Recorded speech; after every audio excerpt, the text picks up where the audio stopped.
দেখামো আমরা যদি শরীর না দায়িত্বেরই আমরা সন্ধ্যার পর দুইটা কাস্টমার পাই বোঝেন মেয়া। ও ভাই আপনি এই অবস্থা কে?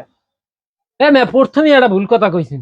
আচ্ছা আপনার কোন অ্যাঙ্গেলে মনে হয় যে আমি ভাই এই যে দেখেন এই ড্রেস আপের লজ্ঞা, হ্যাঁ আন্দোলনে নামছি, আমার দেখেন না বিভিন্ন টিভি সিনিয়র মিডিয়া দেখেন না যে আন্দোলন করতেছি, আমরা সমানাধিকার চাই বাংলাদেশে, আমাকে দেখা যায় এই পোশাকের স্বাধীনতা চাই, আমরা এই বৈষম্য রাখতে চাই না, আমরা পোশাক পরিয়ে আনবো না পরিয়ে আনবো, সামনে পারলে পোশাক খুলিয়ে লামু, এই আন্দোলন যদি আমাকে দেখা যায় সফল হয় পোশাক খুলিয়ে লামু, আপনার সমস্যা আছে কোনো মেয়া? আসলে এইটা কি সভ্যতা তাহলে?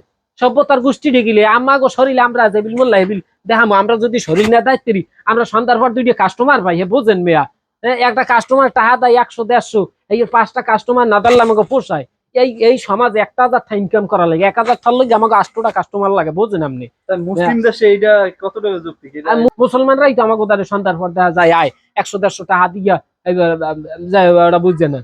আমরা বিভিন্ন পল্লীতে থাই, আমার কথা হয়েছে যে আমরা 500 টাকার নিচে কাস্টমার আমাকে রাখতে পারবে না, এই পাঁচ চাই এইবার এই রকমের পোশাক না, আমরা সামনে পোশাক কর্মই না, হ্যাঁ কাস্টমার বেশি পাবো, এই স্বাধীনতা চাই। আপনার কি মনে হয় না যে আপনার জন্য আগামী প্রজন্ম নষ্ট হয়ে যাইতেছে?